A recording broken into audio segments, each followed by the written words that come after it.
Right, so a special good morning to everybody who's watching us. Today is Friday, the 22nd of March 2019, and you're watching Pan-African Television. This is the newspaper review segment, rainy one for that matter, and because of that, you know, somebody decided not to appear on the show because he thought that it is a better opportunity for him to have a better conversation. what kind of conversation is that? Bernard is quiet. Yeah, it appears so. Bernard, good morning, sir. Oh. Yes, sir. All correct, sir. But I came before him. Yeah. Oh no, you did. The reality is all correct, sir. I called Kwame this morning. Yes. Kwame that. Kwame said. I told Kwame that I can't come. The weather is good for copulation. No, why? Kwame, we talked about this. It's good for copulation. I have not had it, so I had to be. And Kwame told me that he himself said.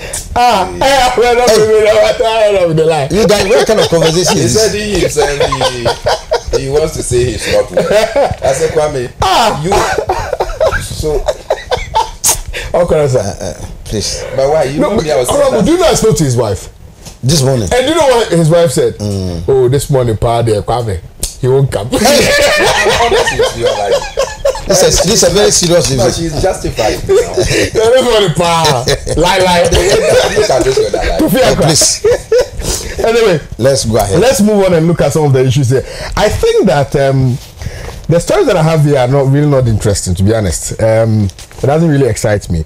The only story that perhaps excites me is the one captured by the Inside newspaper. I think that there are so many issues that have come up. The minority held a presser, I think yesterday, 2 days ago, in response to the cedi depreciation and what their take is or was at the time about the reasons why the cedi was depreciating. And we've seen some substantial growth or stabilization, in respect of the cedi and all of that. But Sabo, good morning to you. Sabo, my producer say they call him, I know the pickle. Maybe the weather today more.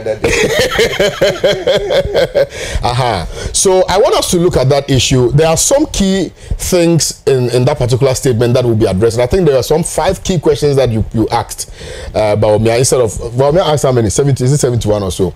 But you asked only 5 questions. We're going to be looking at that particular issue. Also, captured by the Inside newspaper is a story that is of great relevance to all of us. It has to do with a Palestinian who was abducted at the airport by allegedly by some men in khaki, together with some 2 other people who were later released. But the gentleman from Palestine hasn't been released, and we're still government apparently says that they don't know anything about it. So we're asking who those BNI officials were, the people who abducted the Palestinian. The Inside newspaper has done a very good job by covering this story. I think that it is fighting a one-man fight. It's more like when Mr. Pratt went to take the picture of the hotel, just one shot. So the Inside perhaps is following in that tangent. So the Inside is still highlighting this particular issue. We'll deal with it. Health Minister tells jobless nurses to clear off. You said clear off, my friend. And then the Daily Guide newspaper says Ghana grabs $185 million from IMF. But I thought the government say IMF be matao. So, okay, anyway. We'll get into all of that here on the morning show. So, I don't want us to waste time, cry. Honorable Ebiofuzin, let's start with your presser. The one you held. The foreign one. Yes, the foreign one is important. We'll deal with that and then we'll come to the press statement by the minority in parliament. Let's start with the Lebanon case. Yeah. I mean the Palestinian case. I have seen I think this is not the first time the Inside has published. I think there was an earlier one in which they actually gave details as to how on his arrival some people dressed like national security apprehended him and took him away, and since then nobody has heard anything. I'm sure that for me must be a very scary thing, news to put out there. I know that Ghana is a very peace-loving, democratic, civil, safe country. Of course, Kwame, in recent times, these very hard-won accolades have received some jolts because of the handling of some national security issues by government, and it sends some very negative picture there. So stories like this, Kwame, I think that will further add to the diminishing of our credentials as a haven of peace, order, and stability in an otherwise turbulent sub-region. To say that at our airport, which will be one of the safest places foreigners would visit, that somebody can come and a bunch of people can just go and pounce on the person, and nobody can find where he or she is. I think that is a very serious challenge. And Kwame, I want to use this opportunity to call on the IGP, our security establishment, national security, because this is a serious national security issue. That somebody comes into the country and is taken away, and we can't find where he is. I can't believe that. Kwame, I cannot believe that we can't find where he is, because people cannot operate at the airport. And it's Kwame, it's just like the story they told us about the castle, that they had evicted the people as far back as November last year, and that they were operating, and national security had no inkling, had no idea that they were operating there. So this is the same thing that people can be operating at the airport. Kwame, no mean a place, a very important security zone. Kwame, I don't know, unless maybe some people also come and tell us again that the airport is also not another security zone, as they try to say of the castle. That a very important security zone such as the airport, people can be operating there and we don't know who they are. And so anybody, they can come and take somebody away, and we have no way of establishing the identity of the people who took him away. It's a very serious thing. And I think that national security must get to the bottom for us to identify those people who took him away. And on the basis of that, if he's suspected to have committed a crime, Ghana is a law and order society. We're a country that is governed by law. And so laws must be made to work. The law of this land must be made to work. If somebody has infringed the laws of our country, let that person be brought to the justice system that we all accept and acknowledge, so that you go through the process, and the due process will determine whether the person has actually engaged in an infringement of our laws or not. And so it is not for some bunch of faceless people to be kidnapping people, because this amounts to a kidnap. If you just take away the person, his relatives or friends or acquaintances or lawyers or defense counsel know next to nothing about where that person is. That is an abduction. And it's even questionable the identities of the persons who abducted him. That's what I'm saying. Whether or not they are BNI, but Kwame, that's what I'm saying. That how can we operate in a civilized society like this? That agencies or this and that operate there, nobody knows who they are. No, I mean you know there are also matters arising, so one cannot even be sure. Yeah, which people went to. But Kwame, that is why I'm saying that if you continue to send these very scary messages out there, the integrity of this country's security system will be compromised. Already we are struggling to deal with this fallout from this Ayawaso West Wagon terrorist things that we saw that has sold Ghana negatively in the eyes of the international community. We should not be adding things like this, because when these things come to add up to what is there, our image and integrity, Ghana's respected image and standing in the eyes of the international community. Kwame, and Ghana is not just seen as just any other African country. We are among the top. And let's not forget that Ghana is the tailblazer of the continental liberation that broke the back of the colonial yoke. So Ghana is special. Let us not be thinking that we are in the league with other smaller African countries that are struggling for ratings. We are rated among the top. So I think that we should live up to that billing, live up to that calling. and don't allow faceless people to be operating here and doing things that will undermine that image. Oh, no, beyond that, what is most scary is the fact that we saw and read a statement that indicates that the BNI itself is not aware. It claims it is not aware of any such arrests. Is it not scary that we live in a country where a business person will be abducted or kidnapped, and the security agencies are claiming they are not aware of such thing happening in Ghana? It's not scary. I mean, that's what I'm saying, that the manner in which our security system is being run now leaves so much for concern, because things are being done in a very shadowy manner that leaves many people suspecting that either some people are not on top of their job, or there's a clandestine parallel system of authority that is being implemented in this country, and that gives us serious cause for worry, because at all material times the security system must be clear and identifiable.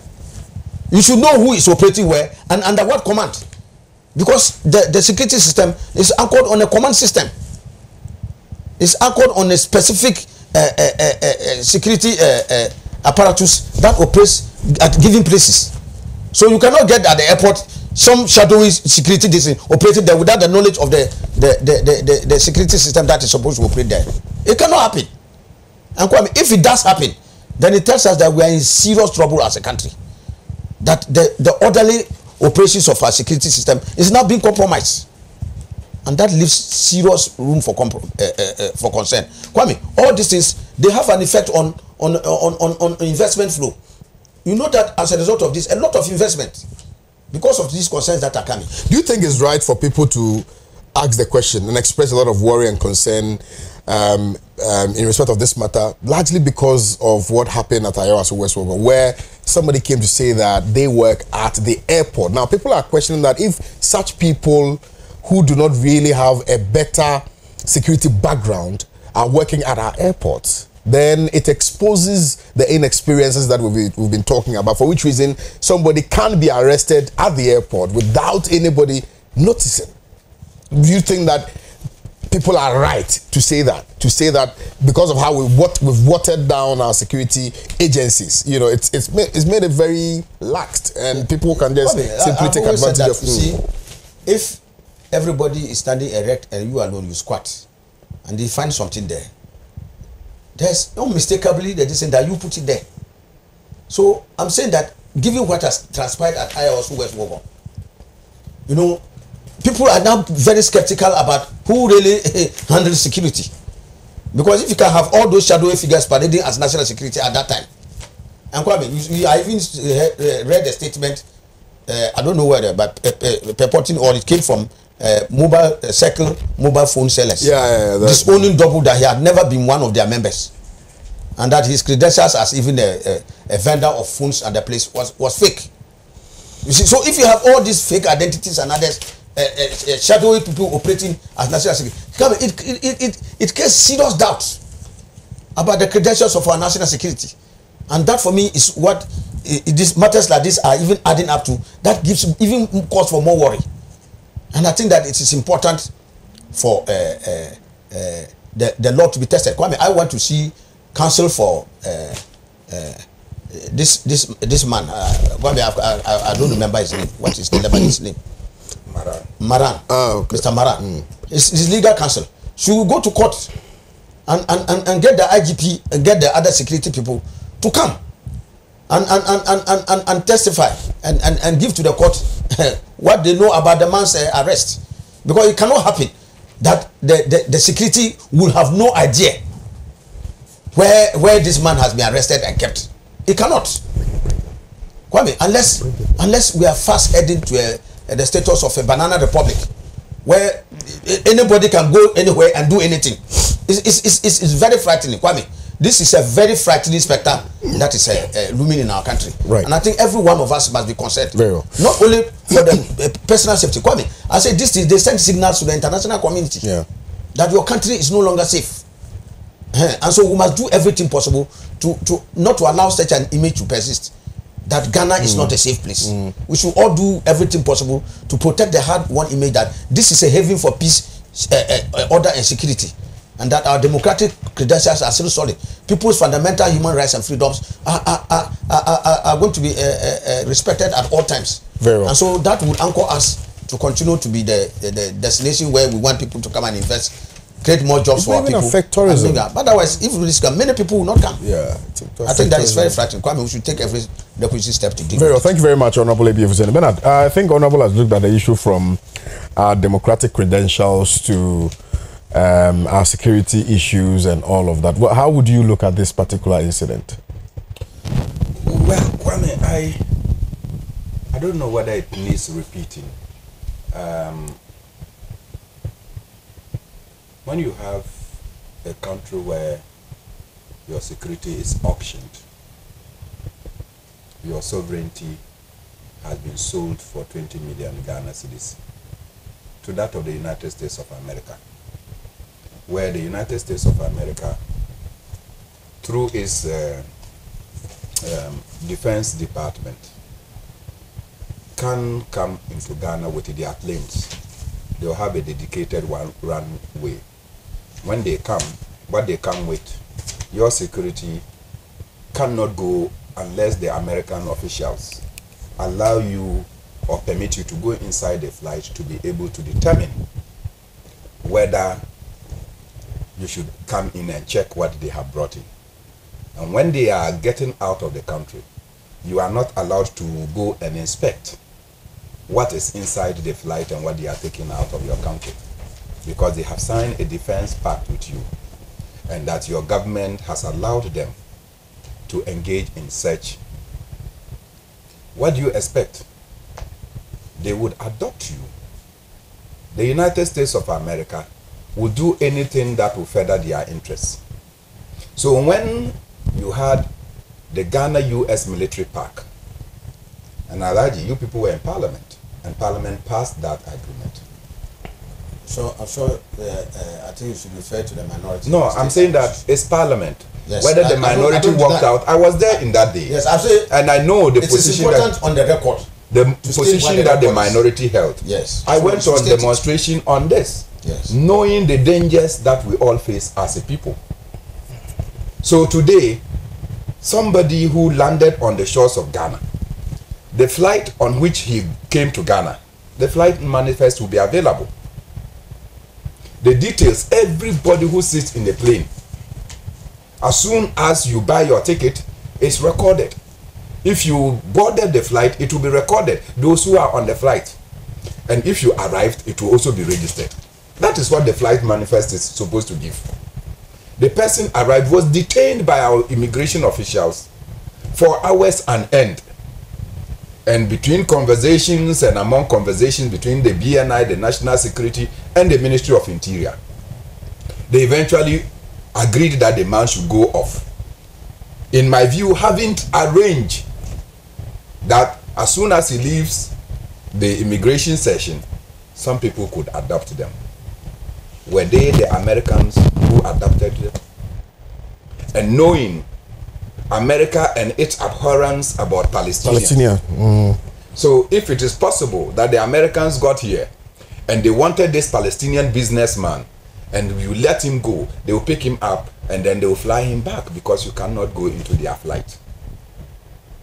You cannot inspect what they are putting in there. That is the danger that some of these nebulous agreements we sign can pose on all of us. Sitting here, I'm not a good friend of the United States of America. So if I say some things that are not right, the Americans can be passing here and hypnotize me and pick me and put me in their flight, because they have right to carry anything they want. You will be looking for me everywhere, you can't find me. The next time you realize, the United States of America will profile me as a terrorist and maybe take me to Guantanamo Bay. Then you come back to Ghana as part of the Gitmo too. That is the danger we face. And you know, I say these things with all the fear, because all of us, and when our government is engaged in some of these unscrupulous deals, because somebody is giving something, by now maybe for defense student and wife. They have taken them to the United States to go and give them some education. Some other persons may get some benefit from it. But the rest of us as a people are compromised. So, is it any wonder that you have a Palestinian entering our country on the 14th of December 2018? The person arrives in this country, and we are talking about 4 months down the line, nobody is able to trace the person. And you think that we are safe as a people? The entire airport area is a huge security area. The cameras at the airport, before you actually get to the airport hotel, the cameras at the airport captures you. And our national security, our police, everybody is sitting down 4 months down the line. This Palestinian has been adopted. That is really terrible. And no one is able to say anything. So what is happening is that if you go to Beirut, you see, this is not a protest even in Ghana.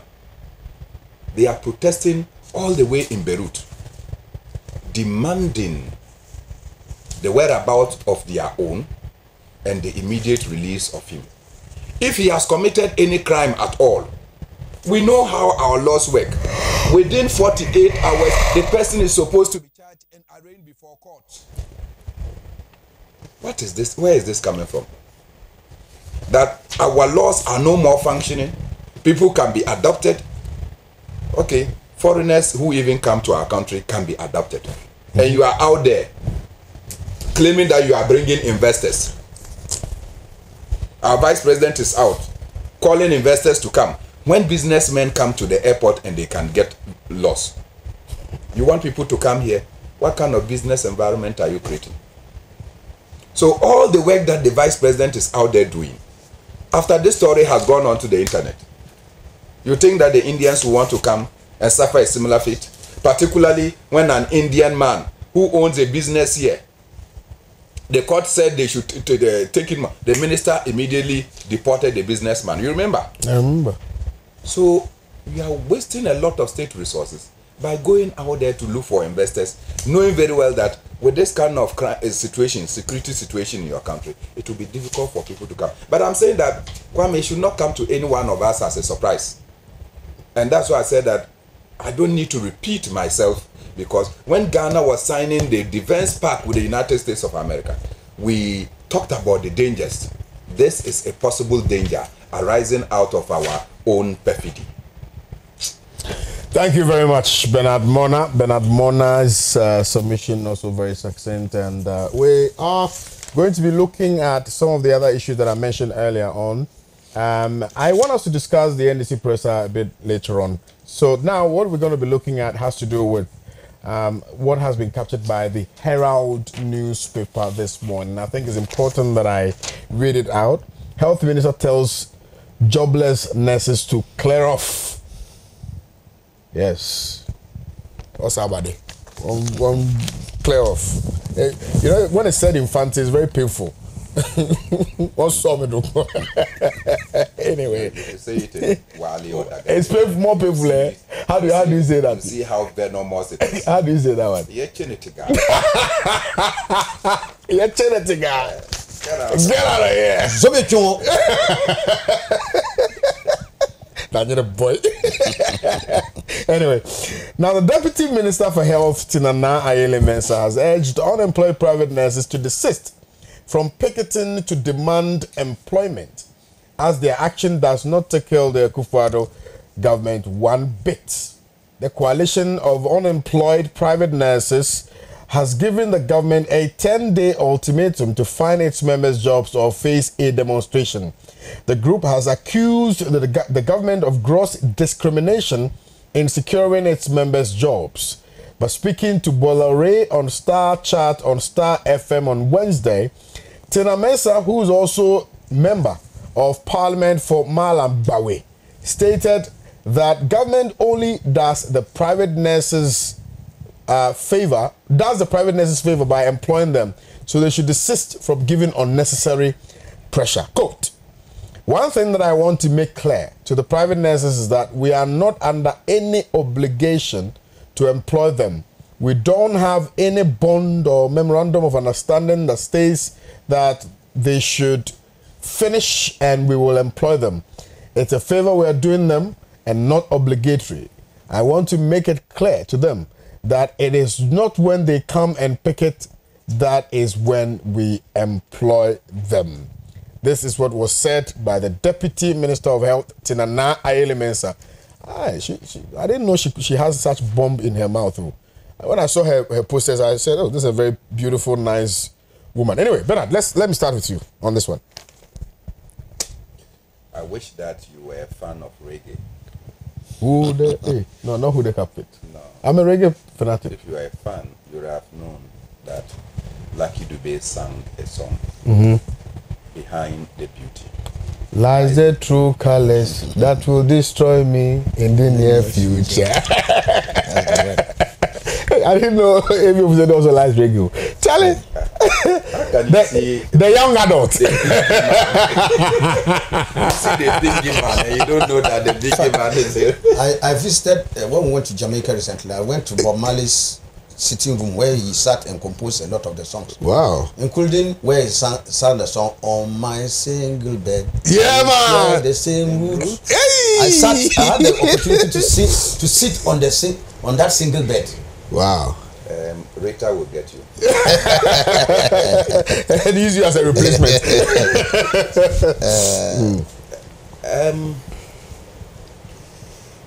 In our language, we will say this is garibu. You know garibu? No. Belching. When you are full, what do? You belch. You belch. So the minister is belching. You understand? And it's painful. It's painful that, look, these are young people who invested and their families invested in their education with the hope that they will come and apply the skills that they have acquired through their learning to save humanity, and out of that they eke out a living, which living will take care of their families and themselves. If you don't have a solution to their pain, don't fetch pepper and throw into their eyes. That is what our minister, deputy minister, has done. And over the years, we have seen that professions that were seen as secure professions, where once you choose to do that profession, you were assured of a job, at least on the minimum. Whilst if you were looking for a better job, quote and unquote, you could go out. Teaching is one of them. Becoming a medical doctor or a nurse is one of them. Even agriculturalists, agric extension officers, we needed them, so it was one of them. All of a sudden, these secured or sacred professions have become areas where you have to struggle in order that you get absorbed into the very system that will train you out. So we chose that we don't have sufficient nurses in this country. So rather than continue to engage in the government institutions that train out nurses, we decided to expand the Is that a press statement?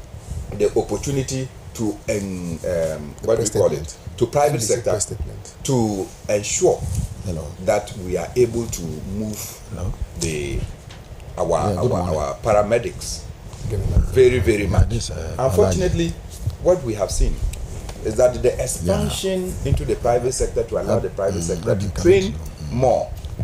I beg you, Kwame has turned out to mean something different. Dollars this morning. How much is $1? So today, as we speak, nurses are not employed, doctors are not employed, teachers are not employed.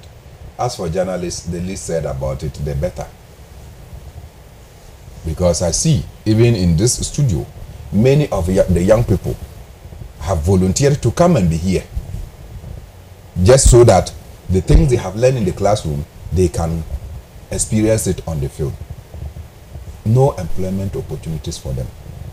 Parents borrowed money to be able to cater for them.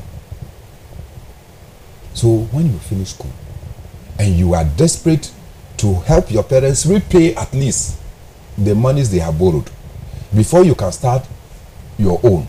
Some of them, as in most of our cases, went in for the student's loan.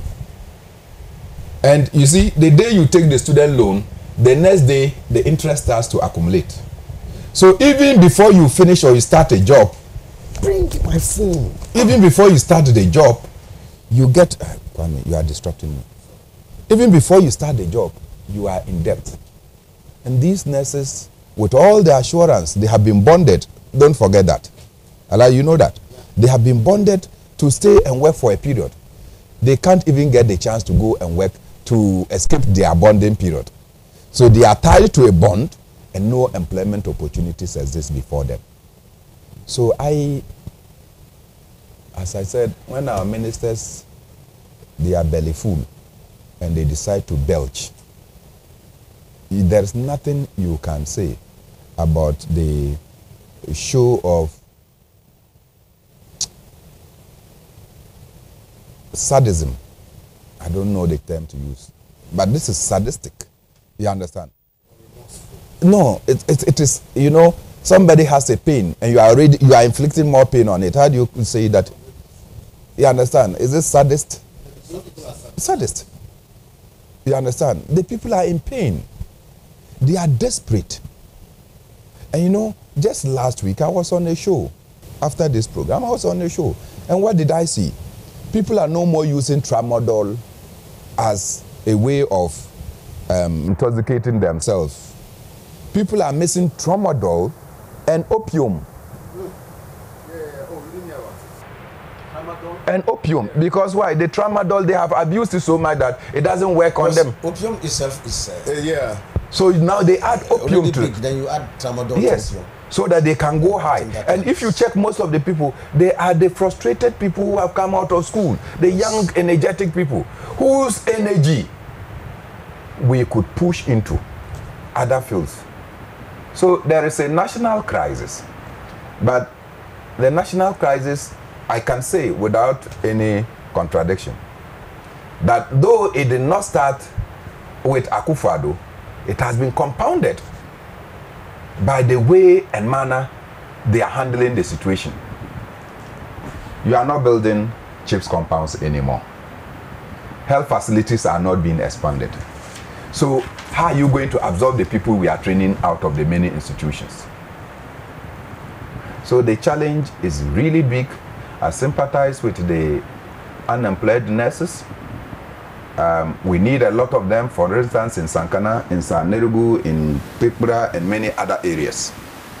But they cannot get posted because the government says that whether you demonstrate 100 times, whether you come and pick it, it will not tickle the Akufo-Addo government.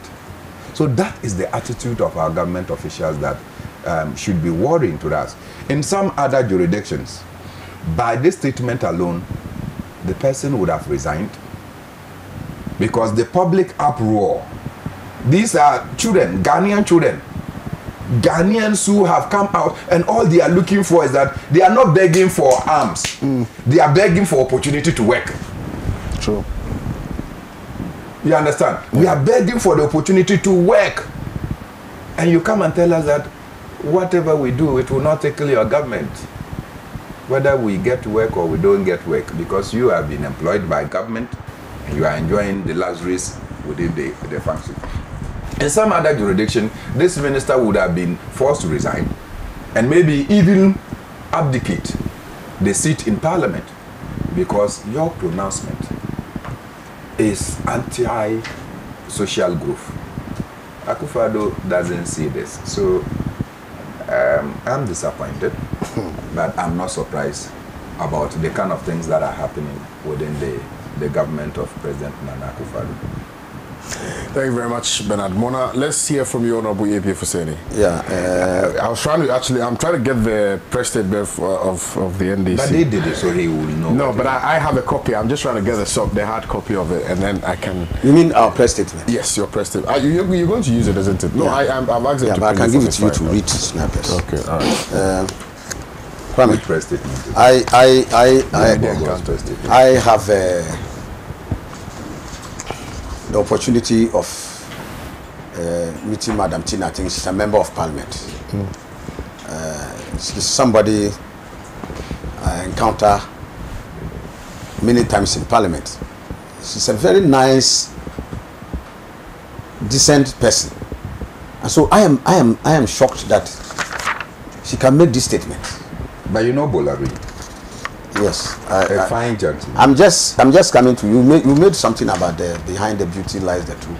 But because I'm surprised that a statement of this nature would come from Honorable Tina Mensah. Because like I said, she comes across to I don't know where, because we are colleagues and others, as a very nice, pleasant, affable personality. Who very difficult to see this very harsh words coming from. At the risk of sounding like I'm making a plea for my colleague, I am shocked that these kinds of words. And Kwame, I want to borrow Chinachibi's proverbs that those whose palm kernels have been cracked for them by benevolent spirits should not forget to be humble. It is clear that in matters like this, and I've always said it, those of us who have the opportunity to be in government, to hold public office, should consider ourselves as being given a rare privilege by our people to serve them. Kwame, in whatever sphere of public life you find yourself, it is not by virtue of the fact that you have it as a right. It's a privilege that you've got to render service to the people. But for the people of this country, but even for the vote of even some of those nurses that we are talking about, the MPP government will not be in power for you to be appointed a minister. But why? Restoration of nurses' allowances was a major... I'm coming to that. I beg you, Bernard, I'm going to shave you. Don't touch your head. You see? So first and foremost, let's show that level of respect and decorum to our people. And I want to say that, and I will correct it. I want to say without any hesitation that let's recognize the covenant between government and the people, and that those of us who are participants in the rendering of that realization of that covenant, that social covenant between the people and government, must first and foremost, Kwame, we must eschew arrogance, haughty and capricious attitude. We should eschew a situation where when power goes into your head, it overnight transforms you into a position of omnipotence. That by virtue of that you are a minister or you are an MP or something, you have become omnipotent. And that everybody is at your beck and call, and that you can talk at people and not talk to people. I'm sure that is a very important lesson, to exhibit humility, especially when we're going to talk to people. That's why I say to talk to people and not talk at them, because something like this will be that talking at them and not talking to the people. We have a duty. It is for the reason why we have been appointed and put in government. The mandate to steer the affairs has been entrusted to us. It is not by fact that we are the most brilliant people. Ghanaians did not give this because they thought MPP was the most brilliant people. And the record is not showing that I'm among the worst for what is happening. Even in the shambolic performance that we're having from that government. So you can see that clearly this attitude is not good. Kwame. Yes, sir. Like Bernard tried to say, in the run-up to the 2016 elections, Kwame, the health sector was one of the biggest areas of propaganda that the MPP made. Especially when it comes to Kwame, nurses, their training, their employment, their allowances, their remuneration, their conditions of service. Nurses were one of the places. In fact, the MPP did not just go to. Now today they are making a decision between private nurses and what do you call it? Public nurses. Yeah. In those days, they were all over the campuses. Private, public, even NGO nurses. Well, I mean, if they heard that an NGO had pitched a camp and there were some nurses there, they will go there. Today, with the convenience of power in their hands, they are now making the decision and telling private nurses that they have no obligation towards them. Kwame, government has an obligation towards every Ghanaian. And let me repeat, government has an obligation to every Ghanaian. So even if any Ghanaian is everywhere, private or public, who is unemployed, government has a responsibility. So I categorically and totally reject the assertion by the minister that government has no responsibility to employ private nurses. It cannot be. Both bonded or unbonded. Kwame, today as we speak, even the bonded nurses, government has revoked that bond. Okay? Kwame, in the run-up to the 2016 elections, when these nursing allowances came, and we in the NDC said that it was an obstacle to the further enrollment of nurses, so that because the nursing to patient ratio was so abysmal and we needed to up it, we needed to train more nurses. And that was the reason why His Excellency President John Dramani Mahama had engaged in an aggressive infrastructure expansion of the health sector. Kwame, if you are building more hospitals, building more clinics, building more polyclinics, who is going to work there? The NDC expanded these facilities in the full knowledge that it was going to engage more nurses. Kwame, what is the purpose of building this new Legon hospital? And the chief's compound. Who was going to work there? Okay, all the polytechnics that we built across the left and right, all the chiefs compounds. There's one around when you're going to Kwame, your area. And sadly enough today, the NPP has kept almost most of those facilities closed. Yeah. Look at the noise we made over the Legon. This it's not functioning fully. Yeah. Look at such a state of the art, modern facility of that excellence. It's put at the lock and key by this government. So today, that's what I'm saying. Having ridden on the backs of the nurses and others, today you know that even the nursing allowance that they've stopped paying, and they are converting it in the students' loan scheme. At that time, when we told the nurses and others that we were going to give them loan and make sure that we expand the intake and continue to guarantee them employment, so that you have a lifelong job and income. They went there and hoodwinked them. And today, you see what is happening. So you see, Kwame, they say that when a puppy goes out, a monkey, you know the thing the monkey dress most is a dog. If you have a monkey, you bring it near a dog and you see how it will react. As if it is going to die, to struggle to get away faster than. So if you see a monkey that goes to befriend a dog and brings it to the house, the parents will be in mourning. Because it will tell you. Today, the nurses and others who listened to the propaganda of the MPP, they see what they are doing to them today. No longer. Because before we left, 8,000 nurses, the Minister for Health, then Alex Egbefia, had gotten clearance from the Finance Minister, and 8,000 nurses were given clearance to be employed. And so the Ministry of Health had initiated that process before the NDC left power. It's a matter of record which cannot be disputed. So Kwame, today if you are going to come and this is the statement that you are making, and Kwame, don't forget, this is not the first time. Sometime last year, in 2018, you know the nurses went and picketed the Ministry of Health, and they even brought their things to sleep there. I remember. In the end, they were tear gassed. Of course. Yes. Mekaipa. Yes, that was their response. So you see, Kwame, if you cure a monkey of its toothache, it will visit devastation on your corn farm. The nurses today, they are seeing in full glare what this government is doing to them. And so, Kwame, yes, sir. They say that it's bent, but it's not broken. By the grace of Allah Almighty, inshallah, inshallah, inshallah, President Mahama is coming. You mean NDC again? President Mahama is coming. I'm sure you are aware. You mean NDC again? President Mahama is coming. When we finish our Congress. Oh, my brother. They say when they count. You know, when Kwame became presidential candidate of the PNC, then you will know. Kwame, Kwame, all along I didn't know that you are. No, we are on the ground. Oh, I see.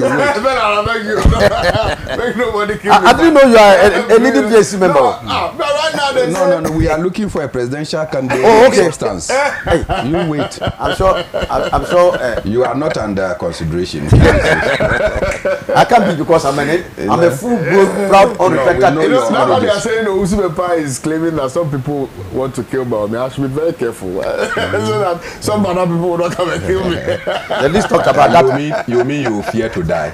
Pardon? You mean you fear to die? You Kwame, will die anyway. Yes. You die anyway, whether you fear it or not, it will It will come. happen. So Kwame, Yes, sir. I just want to say that this government, the government of His Excellency President Nana Akufo-Addo, must open up all those health facilities that have been completed, including the Legon Hospital, the many hospitals that have been built across the length and breadth of this country, the polyclinics, the chiefs compounds, Kwame, a lot of them, and give financial clearance so that more nurses can be employed, both private and public. Because Kwame, these are people who have undergone training and have the requisite level of expertise to deliver quality healthcare at the doorsteps of our people. So government's duty is to ensure that all those health facilities that were put together at the expense of the taxpayer, they are taxpayers' money, they are lying waste. I can assure you that if they don't do it, the NDC comes back.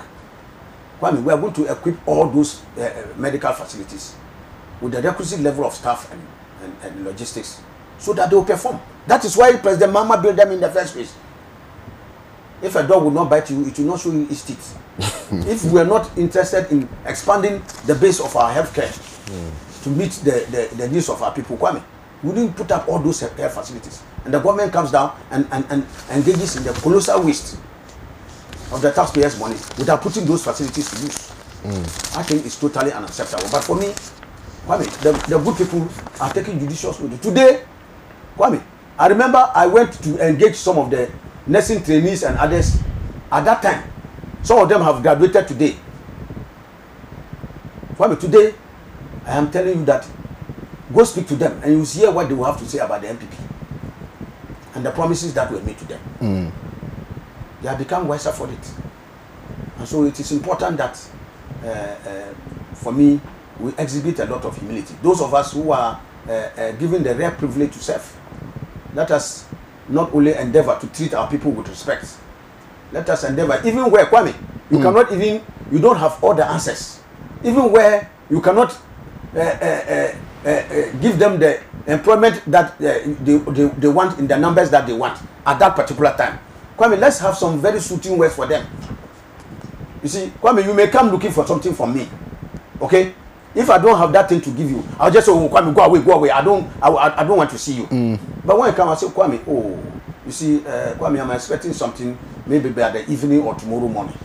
Let's hope that if I'm able to lay hands on it, I can find something by way to try and ameliorate or meet you halfway. Yeah, that's so Kwame, the way you even talk to the person, you're a communicator, so you know would suit the person, you're a even if he doesn't get. Yeah, but Kwame, I think that communication skills are basic. Basic in the sense that Kwame, when you are given Kwame, when you are given a position of public trust, especially at the level of a minister, Kwame, you must develop the basic etiquette of talking to people in a manner that suits them, even when they are angry. It's basic. Those skills are basic, not only for yourself but for your government and for the nation. That's why even sometimes when governments come into power, they take officials and appointees to orientations. So if they previously didn't have that decision, they are now occupying important public sensitive offices. They should be able to talk to people in a manner that doesn't take, they are talking down at the people. That doesn't anger the people. Because like Bernard said, the man or woman is already unemployed. Is disgruntled, is frustrated, is not be able to even make ends meet. Even sometimes to get something to chop before coming, Kwame, is a problem. Then he comes and these are the words that you give to them. Come on. I think that is way below the belt.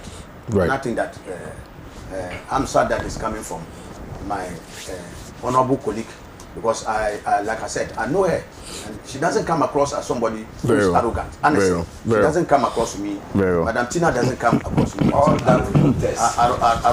Arrogant person. And so for this to come, it's not All that the best. Thank you very much, Honorable Alhaji ABF Seni, for that wonderful submission. We're going to be looking at the NDC. I'm going to give you a quiz. Okay, which is? What is ABA? Alhaji Bashir. The Alhaji is not part. Hey, so the A is different from the Alhaji. Yes. Al-Hassan. Alhaji is different than it's Al-Hassan Bashir Al-Hassan Hussein. Al-Hassan Bashir Al-Hassan, yes. Are you the one I said the question? No, but I know there's Al-Hassan in the name. But I didn't know what. I thought the first A is Alhaji. Aha. Hey, but your name is Sweet Pao. Was that the subject matter of the quiz? So he could answer. No, because every time he's excited about ABA. Hey. You know, so if I'm on the appointments committee and you come for Oh, you go mafia me? This one, the first class, What's the meaning of Amba Tyler? Mamu has no problems. But some time pass, you go to the appointments committee and they'll ask you to recite the national pledge. And I think it was Dominic Phoebe, and a professor of education. This one, it has escaped the professor. Anyway, so I want us to discuss the media encounter, what Ghanaians must know, the impact of the currency depreciation. Also on the front page of one of the newspapers, I don't know which one. Daily Guide says Green Street diagnosis city problem. That's on page 6. So I want us to box all of those. Yeah, I want us to box all of that together and then deal with the issue holistically. Now, it says here in the Daily Guide newspaper that the 2016 flag bearer of CPP, Ivor Kwabena Green Street, has diagnosed the cause of the continuous depreciation of the cedi against major foreign currencies, I beg your pardon, especially the United States dollar. According to the politician, the sale of valuable state factories and assets has contributed to low domestic productivity and the decline of the cedi. He said in a release that the failed economic policies of the MPP and NDC are the cause of the problems of the cedi and the country at large. If you sell all your factories as PNDC, NDC and MPP have done, what do you expect? Definitely, you will not produce anything substantial but merely import and watch your currency collapse, he said. And he gave a historical perspective to the issue. I want to start with you again, Bernard Mona, on this issue. I'm sure you've also followed the NDC a bit and the things they've been saying about the cedi depreciation. And one thing that cuts across the board and has found expression within all the releases that have been done by the NDC has to do with the fact that they have gone back in time to remind Ghanaians of that which was said by Dr. Mahamudu Bawumia when NDC was faced with a similar challenge of the cedi depreciation, where Dr. Bawumia in one of his lectures made the point that if your fundamentals are weak, the exchange rate will expose you. So they also sought to make the point and re-emphasize that it does appear that the fundamentals and the foundations of the economy is weak, for which reason we are seeing a higher, the cedi plummet, and and of course not performing better against the major currencies in the world. They 2 days ago, I think, held a press encounter, a media encounter, and gave their reasons for the depreciation of the cedi. Now, if you read page 3 briefly before I come to you, Bernard, it says that page 3 has a table that is addressing and looking at the total oil revenue receipt. So the forex inflow from oil, and has sourced 2016, 2017, and 2018, and is seeking to look at the figures. So the company taxes on oil in 2016, you're looking at 116 billion, 256 million, 257.46. and goes on and on and on. Royalties from oil. So it breaks it down for a layperson to appreciate the revenue that we're generating from oil, etc., etc. And of course, you do know that it is supposed to add to the inflow, the cash inflow, the foreign inflows that we make. Now, if you look at B is trying to ask a very fundamental question upon which they describe as primarily the cause of the cedi depreciation. And they say, what are the causes of the cedi depreciation? Now, I said the depreciation of the cedi can be attributed primarily to portfolio outflows, into bracket, as foreign investors repatriated coupons and principals, and a large current account deficit, mainly due to large trade service charges and interest payment. The current account at end December 2018 posted a deficit of 3.2% of GDP. Thus, within the context of a weak current account balance and increasing portfolio outflows, the Bank of Ghana's large foreign exchange market interventions that lowered its gross international reserves significantly could not arrest the depreciation of the cedi, which reached 9% by end year. Hence, exchange rate pressures have persisted, and it goes on and on. Fiscal risk and policy inconsistencies. Government projected an overall deficit of 4.2% of GDP, excluding financial sector costs, for the 2019 fiscal year. Now, this policy announcement is sending negative signal to the investor community because it is inconsistent with government policy decisions. Investors from rational expectations based on what happened in the past and what is likely to happen in the future. The finance minister and his team should have known that our investors are aware that the projected deficit level cannot be achieved given the history of weak fiscal performance on the back of unrealistic revenue assumptions, expenditure underperformance, and accumulation of arrears. And it goes on and on and on, looks at the GDP and then the level of exceeding the percentage growth of the GDP, etc. Now, for the layperson on the streets, Bernard, all these theoretical explanations and all these economic jargons and trying to explain the issues from a very sophisticated perspective, which of course, if you are focusing on the economics of it, very sophisticated, one that is practically very impossible for both of me and I'm sure the layperson on the street to appreciate. For the person on the street who, for instance, is an importer, they're expecting that once they go to clear their goods from the port, they're not going to pay more for that. They're not going to spend a lot of dollars importing products and spend a lot of dollars clearing those products that they have imported. And for the average market woman, they're also expecting that if they go out there and they buy things, the price of goods and services will be on its barest minimum. For the person who drives the Toyota, the taxi driver, they expect that once they go to the pump to buy fuel, the price is substantially reduced for them to be able to buy and go about their normal business. For the person who does Forex, they expect that, well, this is how much I used to buy dollar 2 weeks ago. So if I'm going to buy dollars the next 2 weeks, it should be at a certain level. It should not exceed a certain level. These are the foundations and the fundamentals for which people would, from their own perspective and in their own estimation, describe the economy and how robust it should be. Now, if you have also followed the event, I'm sure you have followed the event and have heard from the MPP when they said categorically that they had exceeded trade surplus, which means that we have achieved, a state of exporting more than we import.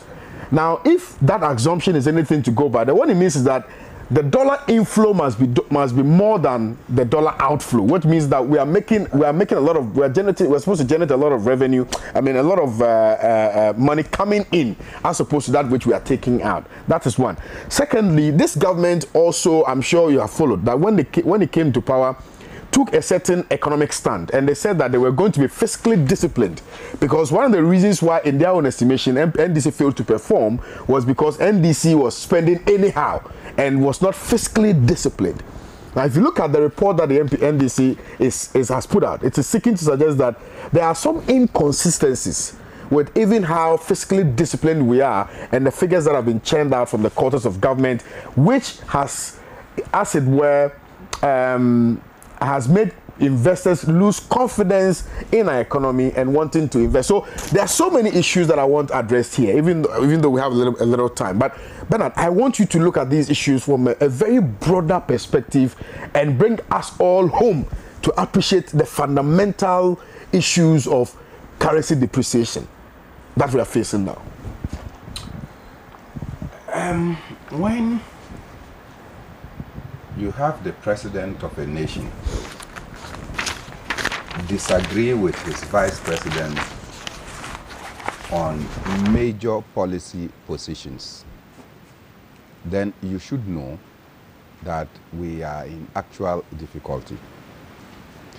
The vice president has been extensively quoted by the minority in their press statement as saying that if the fundamentals of the economy is weak, the exchange rate will expose you, and that the challenges confronting the low performance of our currency as a result of structural economic weaknesses. To an extent, I agree. But the president's postulation to the problems that confront us is not about the fundamentals of the economy. The president says that the low appetite for consuming Ghanaian goods is responsible. So you see partly that the president is at variance with the vice president, and more or less disagreeing with the vice president that it's about general fundamentals of the economy, but that it is about Ghanaians not patronizing made in Ghana goods. To some extent, I agree with the president too. Because you see, when you consume made in Ghana products, what it means is that you'll be spending less and less of hard currency going out there to import. Last year, 2018, the statistics show that Ghana imported tomatoes to the tune of nearly $100 million from Burkina Faso. Burkina Faso. We imported tomatoes to nearly the tune of $100 million from Burkina Faso. What money did you use to import it? You had to go and change. And therefore, invariably what it means is that Ghana exported employment worth $100 million to Burkina Faso and created unemployment in your country worth over $100 million. I hope you understand. So it's obvious that we have challenges that we need to address. So if you are talking about tomato importation alone from Burkina Faso, what is it that Burkina Faso did extraordinarily that will enable a Sahelian country like Burkina Faso to be able to produce tomatoes more than the Ghanaian economy, which is more arable than Burkina Faso land? So certain factors are wrong. And one of the things that is wrong is that our government is good at sloganeering, and they are not good at auditing the situation to ensure that we are able to perform. I give you 3 or 4 examples of what the government has done. The government says that in order to strengthen agriculture and all year round, we should create one village, one dam, and that they are bringing planting for food and for jobs. Now, you brought planting for food and for jobs, and what do Ghanaians do? Many of them has gone into cash crop production. And the cash crop production will increase. What it means is that you are going to export more cash crops. But what is there to feed in the local economy? Because you produce just for export. You don't produce to manufacture or to add value. So you produce in the raw form and you export. You are not producing for consumption. So you will see that you will see a boost largely in agriculture, which is not reflected in what we can eat. And that is how come, whilst we say we have boosted agriculture, we still import nearly $100 million worth of tomatoes, because we are not concentrating on the things that we eat. We are concentrating on cash crop production that we will export. The other one that I'm talking about is, and I just read how Okumsi, I'll get to it. The other one that I'm talking about, go to Busa, they have a dam. If you are going to Nadoli from Wa, as soon as you pass the airstrip, there is a dam to your right, the Wadi Dam. To the left should be the irrigated lands. Anyone who passes there should tell me what we are planting at the other end of the dam. When you pass the Wa Dam, there is the Loho Dam.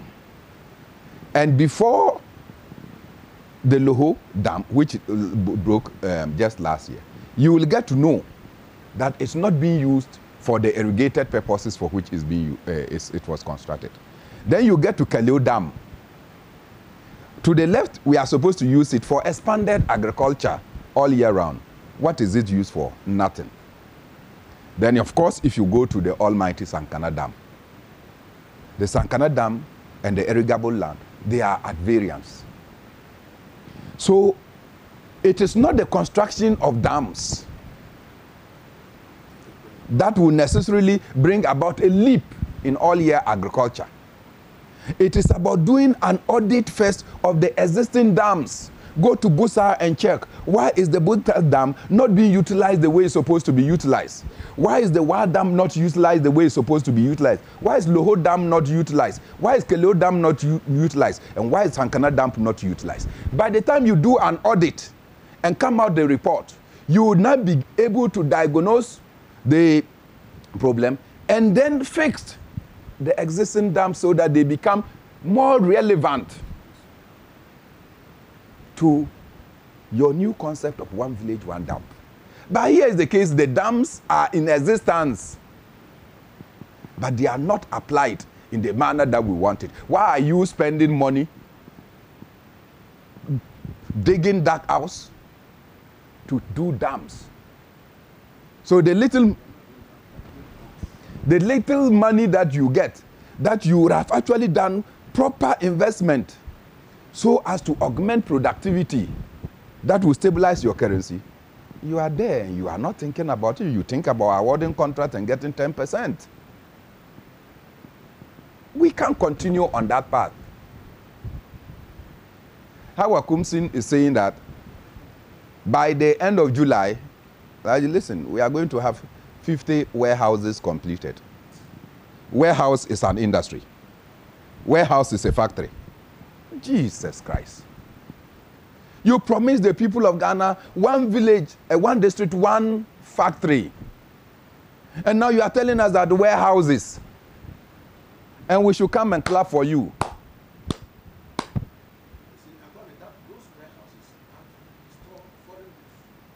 No, don't go there. I do know that, look, warehouses have been put in place long before today. Just before some, but there is a warehouse that was being constructed. I'm sure that is now completed. It's going to be counted as one. These things were started before you came on the back of the one district, one factory. Warehouses are not factories. Warehouses cannot constitute factories anywhere. What kind of deception are we engaging as a people? You see, Ivor Green Street, I don't know why they describe him as a politician. He's also a lawyer. Ivor Green Street hit the nail on his head. When you have a government that decides to create what they call the Diversity Implementation Committee to deliberately auction state assets, and those state factories were supposed to do what? Add value to our domestic productivity and ensure that we consume a lot and export more. The weakness of our currency is largely a trade deficit issue, because everything we consume in this country is imported. We have collapsed everything, Alaji. Our factories are gone.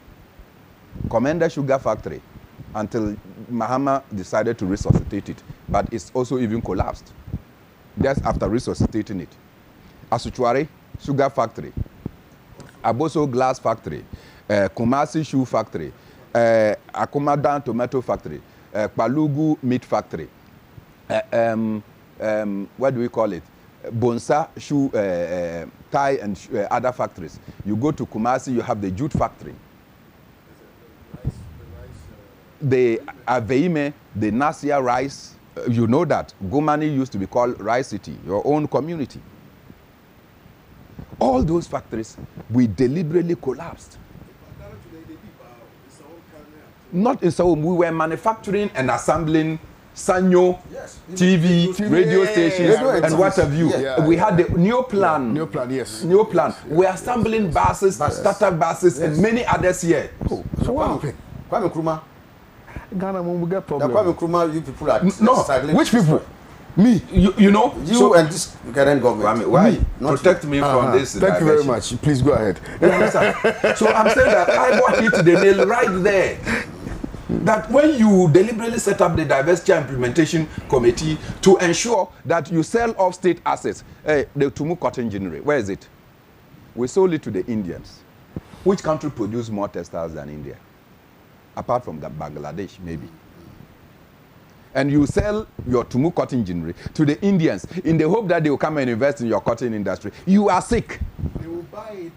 They will buy it and actually evacuate the redundant. equipment Yeah, and take it to India Make it and ensure redundant. that it collapses. Of course. So of that course. Indian There will be no textiles competition. will come to your Oh, country. Yeah, they are not stupid.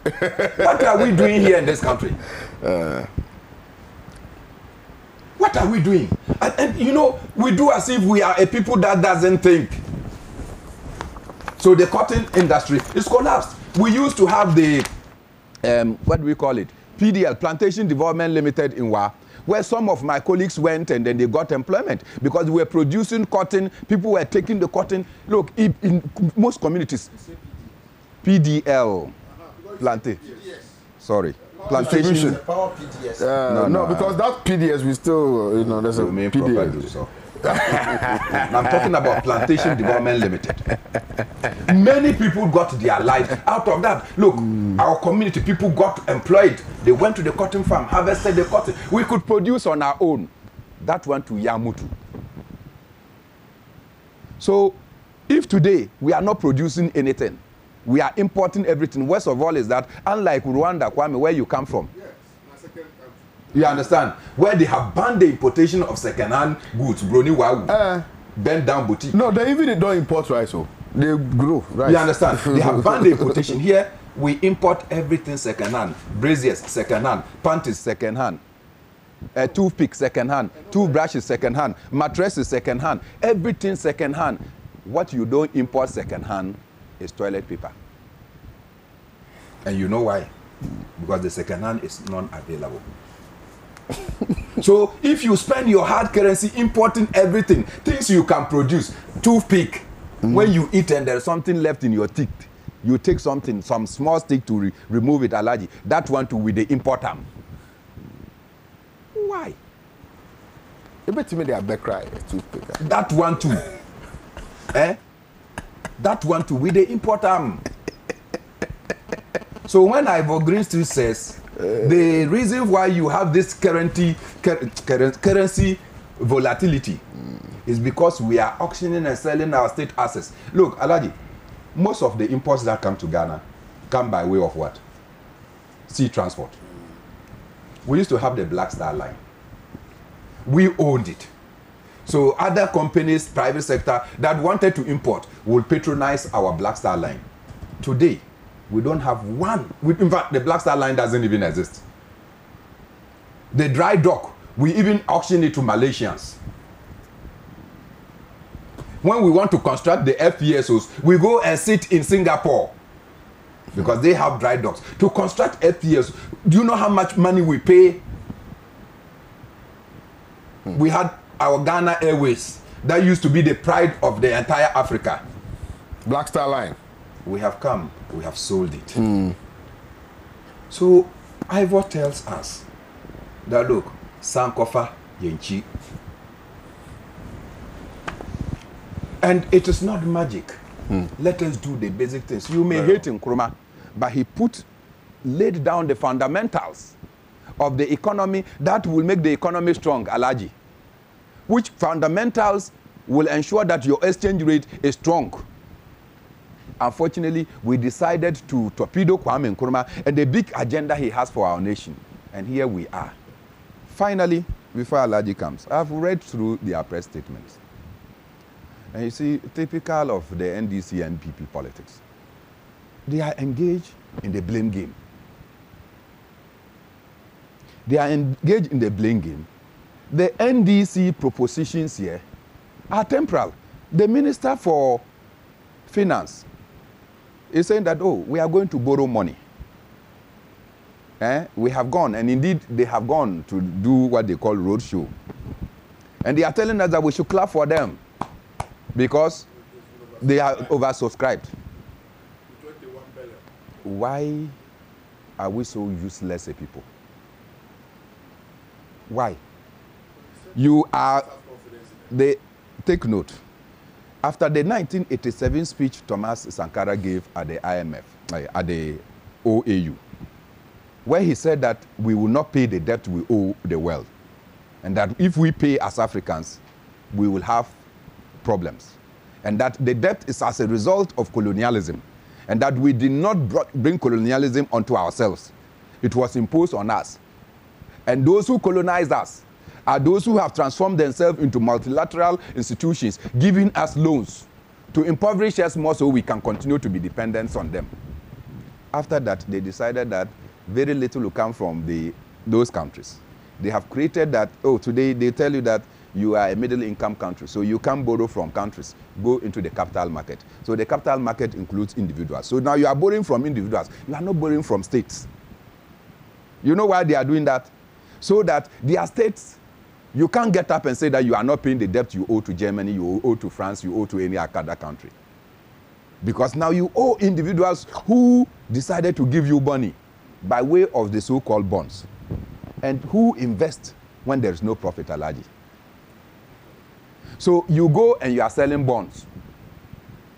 And when you went to sell the bonds, the people are coming to buy and they are looking at what interest rate you are going to get. You are giving them 8% who will not invest in you. So people see that there is gold mine here where they will make so much money. So they will buy. Spain also went to the bond market. The same amount of money that we are going to raise, Spain went there, they got 0.8%. You are getting it over 8%. So people see that there is so much money to make off you. And so if they are buying because of their profit, do you come and tell us that your economy is doing well? It is because the people will get a lot of money from you, a lot of profit, and they will continue to benefit even till thy kingdom come. That is why they are buying your bond. Now you go and take that money, Kwame. You raise that amount of money, and what are you coming to do? You are coming to buy dollars and come and put into the economy so that your city will become strong. That is all.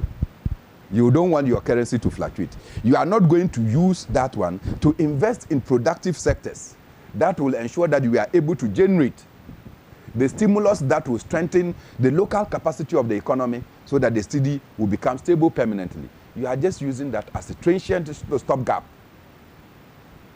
When you do this, where are you going? Finally, countries that wants to ensure exchange rate control, the volatilities in our currencies, they have investment in hard currency outside. For instance, China alone has $1.4 trillion of bonds held in dollars in the United States of America. So any day they want to ensure that they checkmate the yuan against hard currency, they just withdraw 1/8 of it and bring it back to their country, and they will stabilize the situation. What do you have?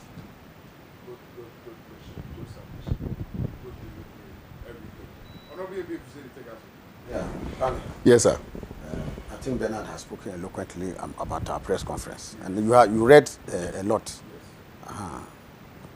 The current state of our economy, Kwame, its effect is on the life of Ghanaians. I've said that the sweetness of a pudding is in the eating. I've heard MPP make some very funny claims that they have built the most successful economy ever. in the history of the country. Yet, like the paradox of Africa, Africa is the richest, Africans are the poorest. We are supposed to be operating the most successful economy, and the lives of Ghanaians are the worst ever. Your currency is the worst performing. The worst ever. I mean, after the currency, Bloomberg has pronounced that even war-torn countries' currencies are better. Out of 144 countries, Ghana's is the worst. So, Kwame, you see, so this one, like I always say, if you die in the market, there's no need to announce your demise. It's clear. Kwame, I'm sure that we enumerated a number of issues. You see, and Bernard was saying that usual of NDC, MPP politics. It is not, Bernard, it's not, comrade, it's not only NDC, MPP politics. You see, Kwame, if you took a trumpet and blew your achievements, people will remind you of your demerits. Of course. You understand? Yeah. We are all in this country. When the MPP, President Nana Akufo-Addo himself, and at our press conference, we alluded clearly to Nana Akufo-Addo in May 2016, when he said at that time the exchange rate was 3.7 to the dollar, that this was clearly an issue of incompetent and shambolic leadership of the NDC, which oversaw the deterioration of the currency to 3.7 cedis to a dollar. So at 3.7, he put it squarely. President Nana Akufo-Addo put it squarely at the doors of President Mahama that it was nothing, it had nothing to do with external shocks, it had nothing to do with all those other things we are talking today. That it was down squarely to leadership. So Kwame, if at 3.7 to the dollar is leadership failure, what shall we say about 5.6 thereabout? What do you call that?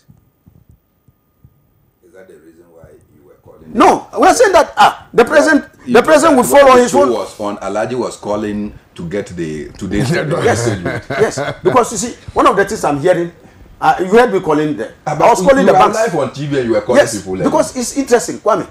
One of the things coming here, I heard some government propaganda say, oh, the CD within the last 2-3 days has appreciated by 20%. 20%. Kwame, incredible. I'll just call it. Today, even go to commercial bank, you want a dollar. It's 5.58. Okay? But it came to 5.2. I'm telling you, 5.52. Go to the banks to go and buy. So it's not true. All the propaganda, I don't see, and I'm saying that you don't run an economy on propaganda. Those are the things we're trying to put across. You don't. You see? And the worst of Dr. Baumia, today, Ghanaians are giving him a taste of his own medicine. If you go to social media, everywhere. They say that he has even gone into hiding.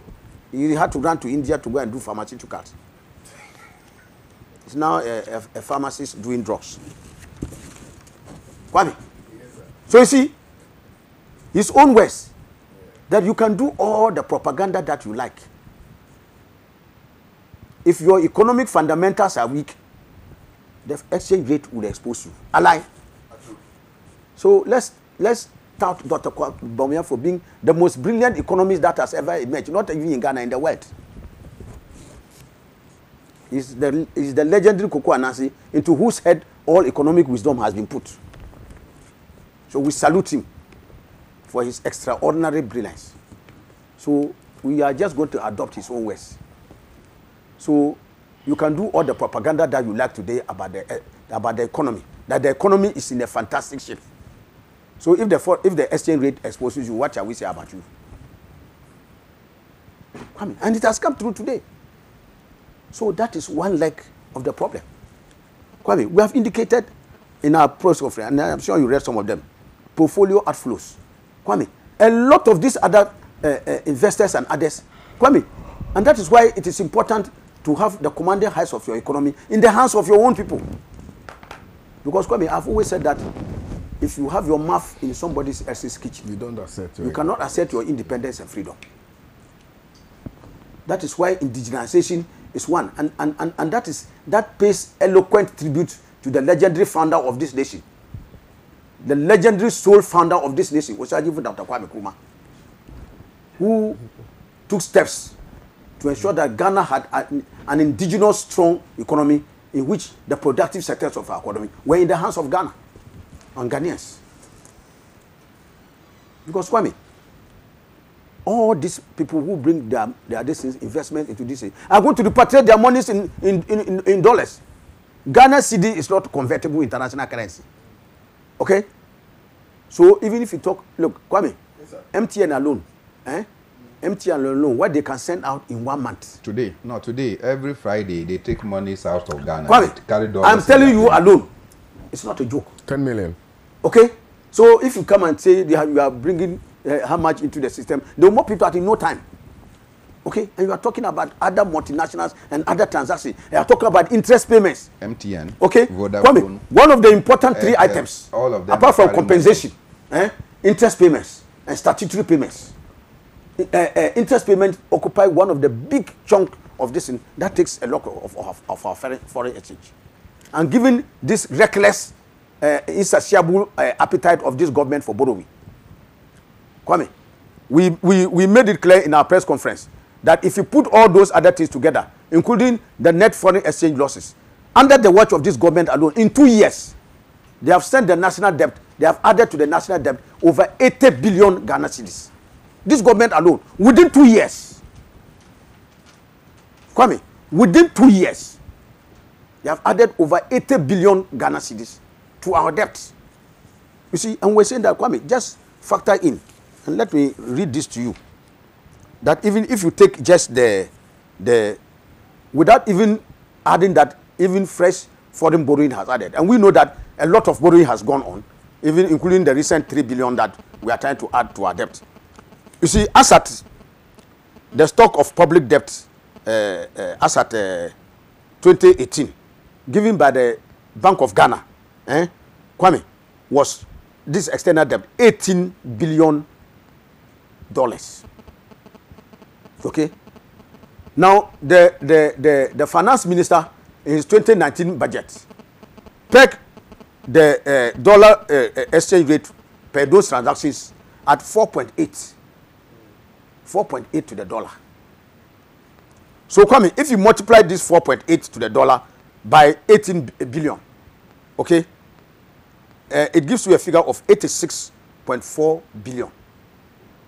Now, given the sharp depreciation of the cedi, if you multiply just even that same 18 billion, without even factoring all the borrowings and other fresh ones we have added, we are leaving that one aside. And we are computing our national external debt based on only our foreign external debt. So the same 18 billion, if you multiply it by this same 5.6 that we talked about, Kwame, you are going to get about $101 billion. So this adds about $15 billion just for the exchange losses alone. I don't know whether you get what I'm trying to explain. I get so you see, I'm making this point so that I will come to this story, because I'm seeing the way you are looking at me. If you have your own way, you will try and ask me to hurry up. No. Yeah. I'm following. Yes, Kwame. So you see, you have 5 minutes. Yes, so. If you look at that one, and you come to this foreign borrowings that we made, the 3 billion that we went to make.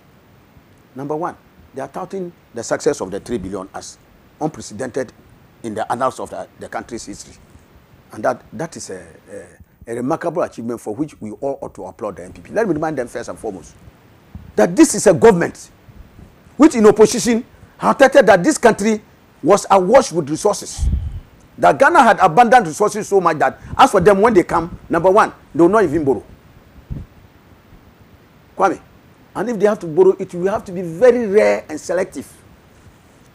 Today, they are asking us to clap for them for borrowing. That they have accomplished a level of borrowing that we all of us should be applauding them for borrowing.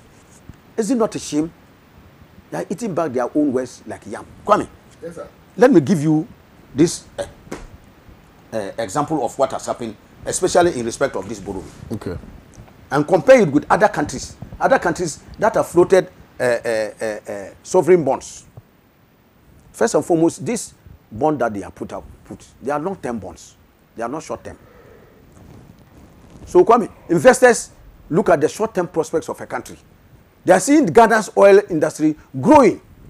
And in fact, it is estimated that within the next 5 years, we may be, we are already net exporters of oil. We are going to hit about 500,000 barrels a day or more. So they are looking at the long-term prospects of Ghana and see that the long-term prospects, Ghana can be good. Kwame, which government between the MPP and the NDC, how much work did MPP do in the oil sector? From the discovery by President Kufuor and others in 2007, all the infrastructure and others has been done under NDC governments. The building of the SPSO, signing of agreements, actually drilling of oils, and the commissioning of new oil wells. All those ones. In fact, the other day, the spokesperson on energy enumerated that with the exception of 2, all the other oil wells have been done under the government of the NDC. So all the records about those oil is done under the NDC. So if there's credit, the NDC must be credited. Okay? Kwame, these are dollar-denominated bonds. What we want to float, the 3 billion, it's not CD denominated.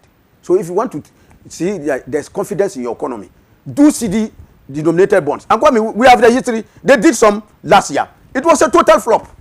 They had to go to place Lala, to go and beg some of them to even subscribe. I knew that they didn't get more than 50%. Okay? CD, it was a total flop. This one is dollar-denominated bonds.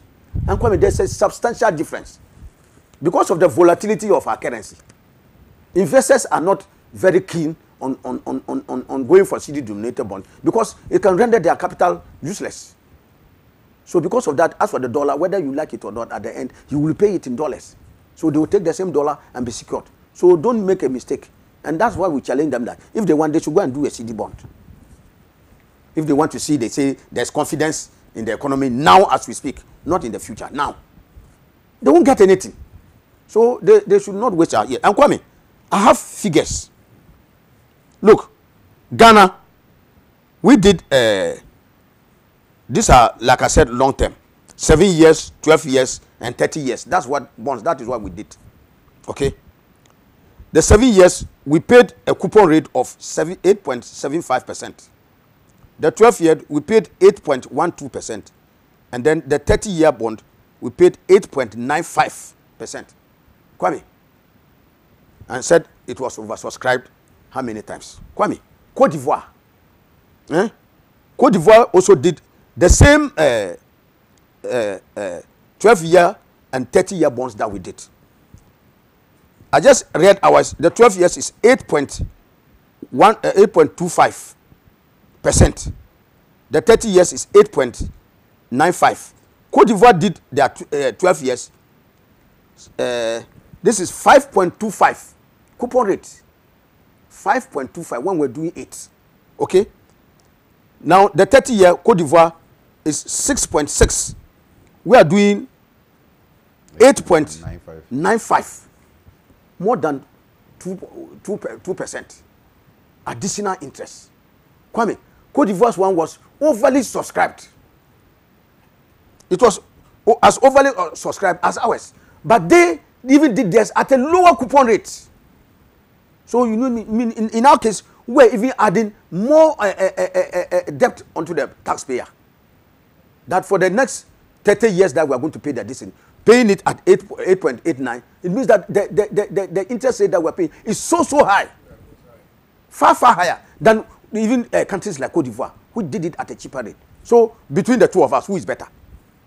Who has done more economic management and more economic sense than the other?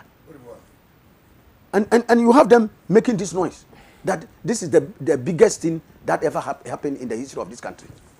I think it's shambolic. They should give us a break. Right. Kwame, I have always said he has 5 minutes. Yeah, he has done 10 minutes. Yeah, he's done. Oh. Yeah, he's done 10 minutes. But Bernard, you spoke more than me. Yeah, no. It's not even about him. I looked at press the conference. Did I do a press conference? Go ahead. I have no answer to that. Yes. Conclude for me, sir. Okay. You see, Kwame, today, and I've always said the sweetness of the pudding is not the aroma, it's in the eating. If we have a very buoyant, vibrant economy, Kwame, it should reflect in the quality of life of the Ghanaian people. Kwame, today, have you not heard that cement prices have gone up? Do you remember Dr. Baumyang's infamous Malata inflation calculation, where he took cement and added it into the basket of goods and calculated Malata inflation. You remember? I remember. Today, I'm sure you should wake up and listen to the cement prices that are shooting into the sky. Today, I'm sure you've heard. Yes, Dangote cement, Gassem cement, Diamond cement, whichever cement. Simaf. Simaku or Simaf, whichever it is. All of them are going. Today, Kwame, today, bread sellers. Oh, I know the bread. Bread has gone, the price of bread. Flour has gone up, so consequently, bread prices. And you hear that the intended Kumasi bread demonstration. You have heard that? Hey, that one I know here. Bread sellers, they say they go and do bruta. Yeah, I want to. So you see, Kwame, you see that everything is in disarray. They are pointing us that the fundamentals of the economy are on track. And I'm wondering which track, maybe they are certainly they are on track, but which track is it? It's a wrong track. You are dangerously speedy in the opposite direction. Because these figures that they churn out don't reflect in the quality of lives of their people. On the contrary, you see further increases every day, further compounding the lives of the people. I heard a statement from the Industrial and Commercial Workers Union, saying that, Charlie, the things on the ground don't match what the government is saying, and that there's increasing impoverishment of the working class, and that they in the ICU will no longer stand for this pittance they are paying workers, and they will come up for a living wage. So you can see on the ground the facts of everyday life of Ghanaians, the struggle and misery and impoverization of Ghanaians on a daily basis versus the voodoo figures the government is churning out and comforting itself. And Kwame, I've always said that, you see, if you are hungry and instead of going to find food to eat, you take either solace in hoarding the feces in your stomach or inflating your stomach with air and thinking that you are satisfied. When the pangs of hunger strike you, you go and look for food to eat. Thank you very much. So the panacea for hunger is not to hoard it, it's to go look for food to eat. Very well. Thank you very much. So this is that they are saying, don't add up, and Ghanaians are not impressed. Kwame, I'm just saying that in the run-up to the 2016 elections, those two plans were the key plans of campaign that they made to improve the economy, the business sector. Today, as we speak, look, Kwame, many of the private sector business, they are folding up. Even the basic promise they made in their manifesto to reduce corporate tax from 25% to 20%. 3 years now, they have not done it. The 2019 budget, the finance minister conveniently ran away, when even the businesses went to confront him about his own pledge in the manifesto of the NPP. Very well. They are not doing it. Thank you very much, Honorable Ebie Fuseni. Please, can you get Honorable Ebie Fuseni's number for me? Sule from Techiba sent in this one. This one is from Blessing in Kumasi. That's all you sent. You didn't add the message to it. This one says, KOD and your panel, why are Ghanaians talking about only US currency alone? What about other currencies, which is flying like rockets? Hafiz YK from Tamale sent in this one. The dollar is the international currency for trade, yeah. For tradable. When Kotoka staged the coup, the NLC decided to use the second largest dry dock as at the time as an international swimming pool. Due to that, an army officer came inspecting, and a drum oil paint was poured on him. I was an eyewitness. This one is Lomote in Teshi. Okay, thank you, sir, for your message. This one says, the legendary silence of Dr. Bawumia over the economy of Ghana is brought to you by the stubborn US dollar. Mdaku, watching live from Akachi. It's not doing pharmaceuticals. Good morning to you. In fact, we don't even want to talk about the people again, about their disappointment on the side of the allowance and the unemployment of the nurses. Okay, Andrews from Dambai sent in this one. This one says, good morning, Kwame. I am Imoro Bashir Ezekiel from Northeast Nalerigu. I want to know, Kwame, if this is Ghana. Tell me. Well, my brother, you are living in Ghana. Kwame, good morning. Please, politicians, tell them that we are tired. Every day, story. Why? Samit from Winneba sent in this one. This one says, the MPP government makes education so poor in such a way that no citizen is interested in education because of unemployment. By Niguruba Eric Azuka. Inside, I think it's the ND. The nurses students have not been paid their allowances since last year, March. You can do your checks. MPP and their fake promises. 2020 will soon come. This one says, Mr. Kwame, please, this is Abdullah from Kunyem Villa. My MP has said it all, but Kunyem Villa Road is there waiting for him. We started that road. It was given on contract. They can testify. The bridge was even completed we started even the graveling, and the one DC is out of power. Okay. So is the MP himself doesn't have resources to build roads. True. Okay. When I go to Tamale, It means that people are monitoring. when I Yeah, go what to you Tamale, I am a resident of his constituency. Okay. KOD, really, now in Ghana, we go to school and graduate as liability to our parents. And when you ask for a job, they will tell you to clear off. Meanwhile, we are the same people who queued in the sun to vote for them. Good morning to my upcoming MP for Efutu. Is it Ebobaden or Obobadin? I think it's Ebo. My friend. Ebobaden. Kofi Bilson from Winneba sent in Afanya Markin. I want to know of ABA, from ABA information. Master, message. You see, sometimes. Information on what? I thought the message be somewhere. I know they see the head and tail of the message. Al Hassan 119 said, today your panelists are only NDCs. No, they are not only NDCs, one NDC, one PNC. That, well, my regard to you, KOD, but Sabo didn't come, you know. No, the weather is good for him and the wife. Yeah, good morning to you, KOD. The Nanado has disappointed us, but they should wait. We will clear them off too. In 2020 general election. Thinker in Bolga D-line sent in this one. Champion KO, the police are the most corrupt institutions in the country. Every market day, police will be on the road collecting money from poor farmers like us. Oh, Masa Kusawai. Hi, my name is Benjamin Zewu. I want to share my view. Kwame, MPP has nothing better to offer Ghanaians. How poor and unreasonable poor Ghana. 2020 Mahama will definitely come. You have a UK number, but I don't know where you sent it from. Panafrican TV are the best. My regards to Honorable A.B. Fuseni and Bernard Monasad for Ghana. Mayor 1, Dambai, Oti region. This one says, Mr. Host, 2020 is just around the corner. The MPP propaganda and their propaganda. Okay, well, you sent this one from Savannah. My time is up, I think. AU Farouk in Tamale says, good morning to you, my humble KOD, and to your panelists. It is a shame today the IMF is questioning the government not to borrow too much. Cautioning, you mean. Those who said they will not borrow when voted into power are now borrowing left, right, center. But Christine Lagarde said a very profound thing yesterday.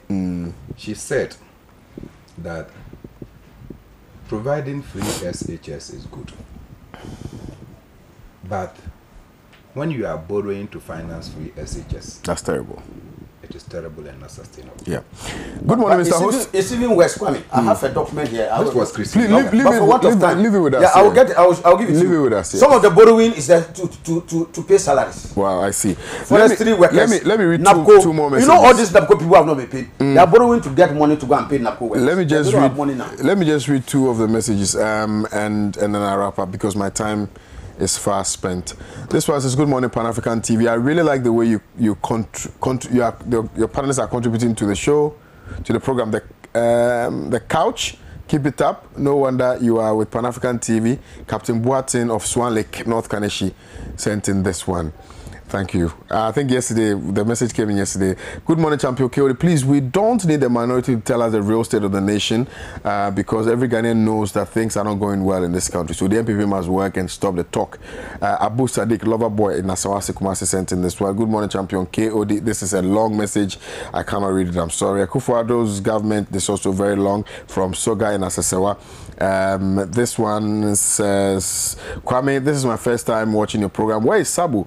To answer this question about the nurses, Frank from Cape Coast. Frank, Sabo didn't show up today. This one says, ABA should not be hypocritical this morning. GM told the nurses unpalatable words as well. Was he not a communicator then? Okay, thank you very much. What unpalatable words it is? Yes. Let's say that the government will not want to withdraw the allowance. Okay. I think, okay, so you said, Kwame, correction. The truth is that governments are listening to your programs, but okay.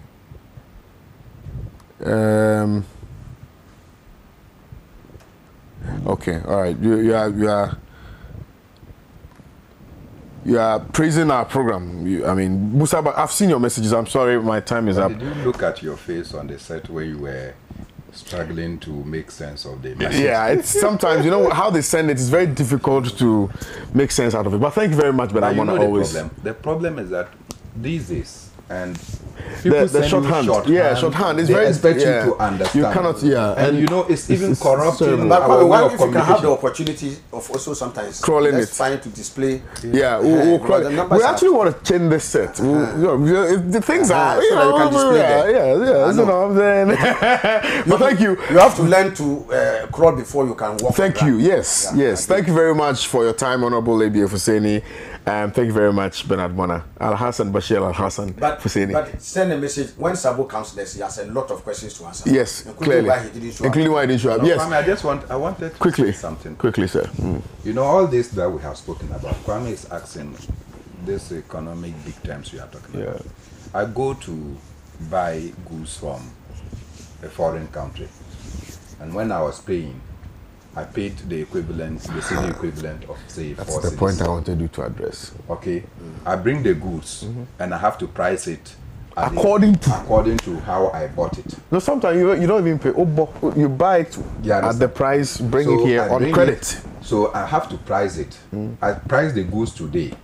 The next day, I realize that the dollar that I'm going to pay in Yes. has jumped up. Jumped up because, and my yeah. CD is low. Yes. So you have to get more cities. So No, what no, it you have to means get is that, more CDs No, to- what it means is that quickly, to fill, yeah. if the item has not been sold, I have to go and change the price tag.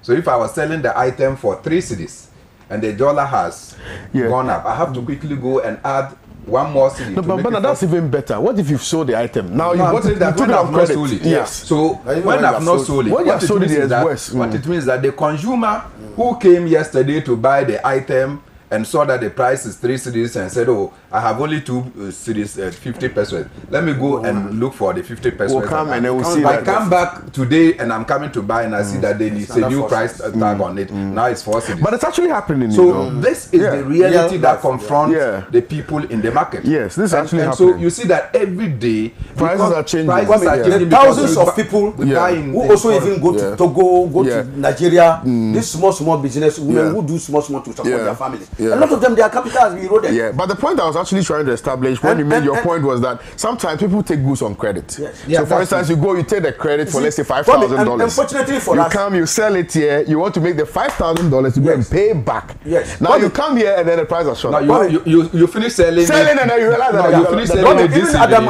and the next day prices have Kwame, gone up. at our minority citizen, I mean, we had life experiences. Guta was there. Yeah. Ghana Imports and Export Traders Association. All of them came to tell living testimonies about how the capital base of their members have been eroded. On 3rd April. Thank you very I'm much. telling you, all of them. April, Thank the you very Vice much. President will be Yeah. delivering lectures. I'll be Okay, there. right. So That- let me I'll be say, there. let me say a special good morning going out to you, Auntie Irene. Auntie Irene, you are doing, you're doing the watching this morning. Thank you, and to Dr. Koda of UCC. You always watch the morning show. We're grateful to you for always watching, even though you don't send messages. Al Hassan, you're also a security guy at UCC, and you also watch the morning show. You send us messages every single time. I suspect you. Pardon? I suspect you with this morning UCC thing you are doing. Oh, no, don't suspect me. And to Professor Bichum, we will continue to eulogize you. And thank you very much for always, yes, Ata Bichum. And also, tomorrow is my birthday, so because today is Friday, you can't see me tomorrow. So tomorrow is my birthday. I'm telling you today. I will. You want to fund me? Oh, I have something for you, Ivan. Go and bring me the. Go and hurry up before I end the show. Ivan, hurry up! I have something for Bernard Mona and Abi Ofuseni on the show today. Really? The viewers will see it. Can you give me water to drink? No, give me water. We are on air. Give me wait, and then please don't close me here. So because yes, this is what makes the morning show exciting. It's natural, you know. Yeah. We are free. Yeah. After talking about the economy, where is it, Ivan? After talking about the economy and all of that, we have to now calm down and that's things. Tomorrow is my birthday, so because I want to receive something from you, I want to Ivan, bring it. Okay. No, bring it. My water? Oh, Hey. Hey, give me my water. So I'm giving you Mr. Kill. Give me the other. Mr. Kill to Bernard Mona. Mr. Kill to Honorable Abi Ofuseni. Yes. The much talked about Mr. King. Yeah, Mr. Kill. So viewers, I have dashed my. No, but why are you dancing yourself? Pardon? How can you be selling? This one is supposed to be for for Sabo. Sabo. Okay. Mr. Q. Anyway, so But this is not from you actually. This is from This is from Kunlunga. This is for Kunlunga. So I'm waiting for what you want to give us. I was right. This one is from He's Kunlunga. giving you on behalf of. This one is from Kunlunga. No. The CEO of Kulungana, Mr. Pusiga, Yes, said give him that some. I should give it to you people when you come. So I'm giving it to you. And where is But the through CEO of me. Bridge? Pardon? Where is the CEO of Bridge? Pardon? I'll see you guys on Monday. You are keeping and on keep that. watching Panafrican Television. I love you. Have That's why my wife should not see this. But she's already seen it. Because you're on air. Have a nice day. I love you guys. Great weekend.